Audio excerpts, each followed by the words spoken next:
Kaluguran mo kapatid, kinasal pantayanan, kinabumino ng panahon ng minalin, predominantly agricultural yan. At nakalagay katamo rin sane, kingasikan, adas na ng kasaya, wadang panahon ng pupol, lalong-lalo na nung sinulong ing pupol. Wadang mitipon na at makakamada na yung pali, king kamalig, mapilan kareti hilelela para maging bini. Itang aliwa para maging pamangan at itang aliwa para mipisali. Pero bangketa, magbalik pa si bayo at umupultang pa si bayo, dening bini kailangan lang mitanam pa si bayo. At balota mo rin yung bini, bayo do'y pula. Ilumod dala pa mo king danong. Ilog na ning atlo, 4 o 5 anto. At bodang may lumod na king danong, ilog na ning atlo hanggang 5 anto, may takbandong tolda, and in due time maglutik lang. So seemingly may lumod lang. Seemingly may telalalang ning danong, dening binuti lapali, bang maging bini. Pero po nang mapila na yardo, maglutik lang, at ilagyan ng yung pundaan, po nang marabol na lang, bagutan lang, itanam ng pasibayo, at mupul na naman pasibayo, ingortilano. O ini po yung mensahe apayabot na geratamong ini ng Ebanghelyo.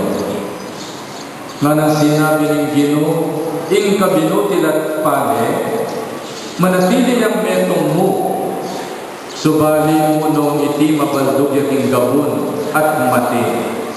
Dapat nung matiya, migabunga yung takal. Ing hamon na geratamong ini ng gospel reading, idaketaya ing biyetamo.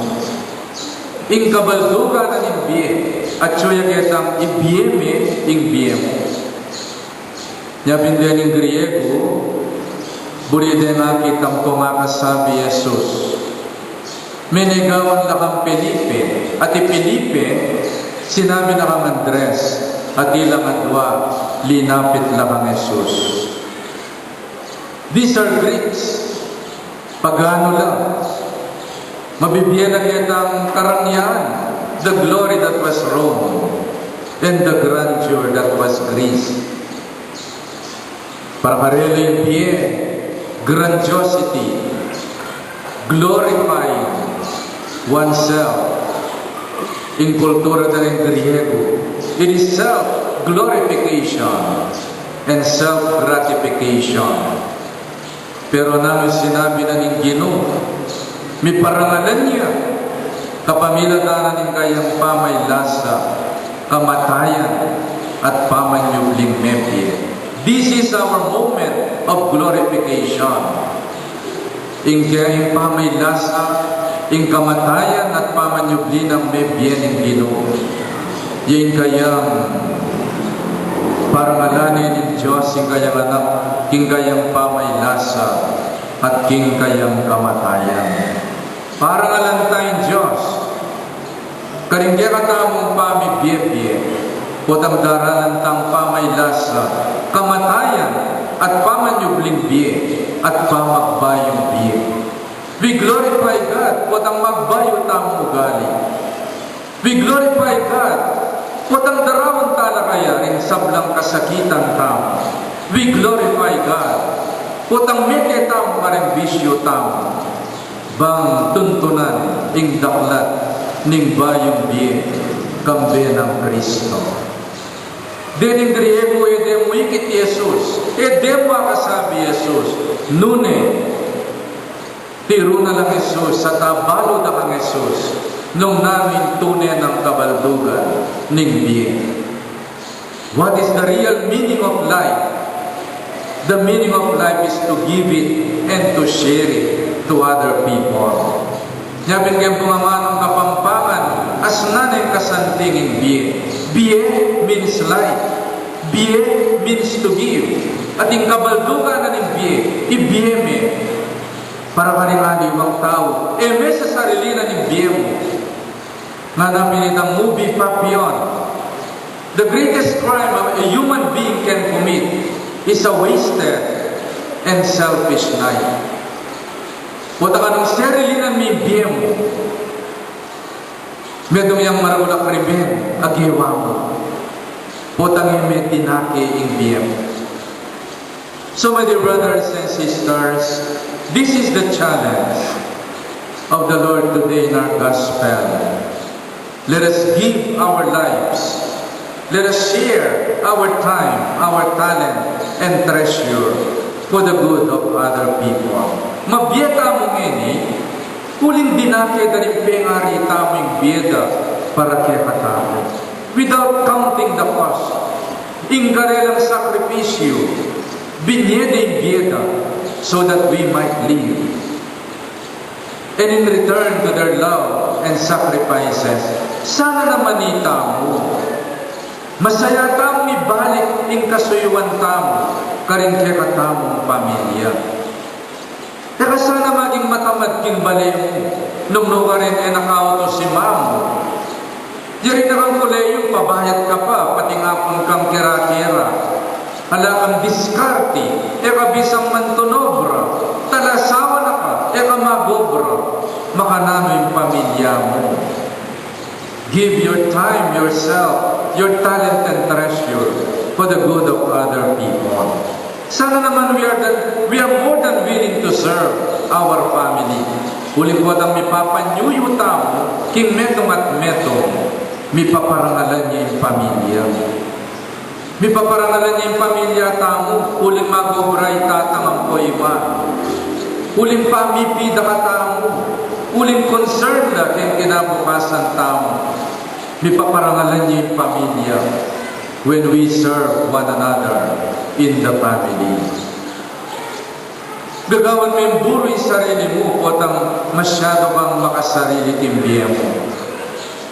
Pota duguas na nakangkaymot, kasungit, kaya kaluluan, yung sarili mo, yung isipan mo, alam ang pagyalam, karengaliwan tao. Patarin bayabas mong kontalbos kamuti, pagkaymot mula. The Lord is telling us today to give out, to grow out from ourselves and give ourselves in the service of other people.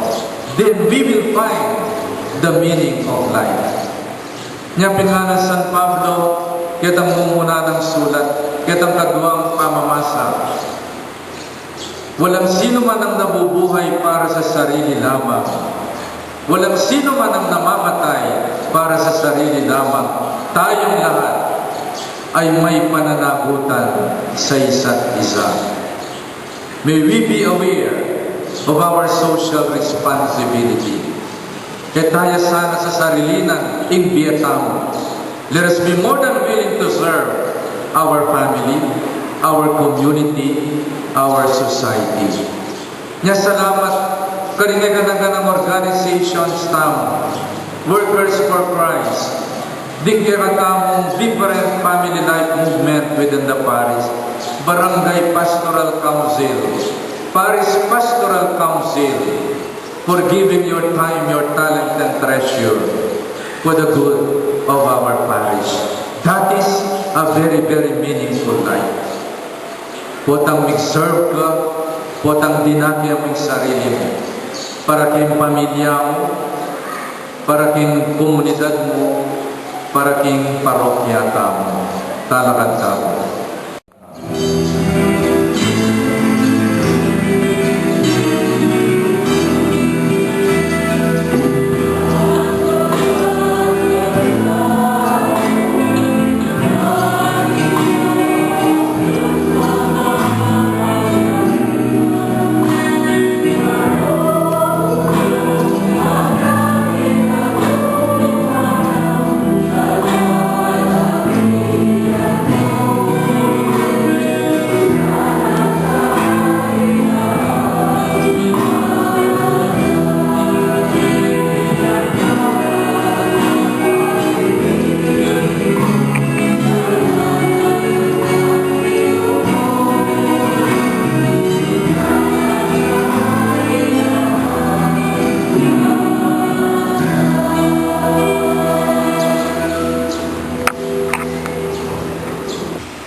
panibataning sabla kabanalan, kulinita pagparanan mo, pabanalan mo sana datingay, timupaya ng Espiritu, bang paragya kami, malyari lang katawan at daya, ning Ginoong Heso Kristo. Bayami daw pusang loob, king pamailasa at kamatayan, kinuha ni Tinape, at pagkasalamat siya kepa. Pirasa niya at binye, karingay disipulos ngana. Tanggapan niya iti kongan at kanan niya. Itiya kung kanakong katawan, amidaw para kaya.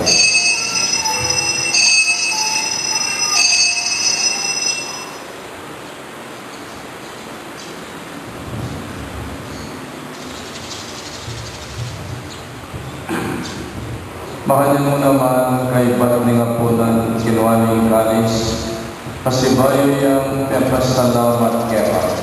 At binyan ng kalis, karingay disipulos ngana. Tanggapan niya iti ikaman at minungko kanini. Pili yung kalis ning kanakang daya, indaya ng bayo, at alangang ng tipan, kami bubuo para kaya kayo, at para rin sablang tao. Banggit ang may patawaran na rin kasalanan. Dagdan niyo iti bilang kapigaganakan kanako.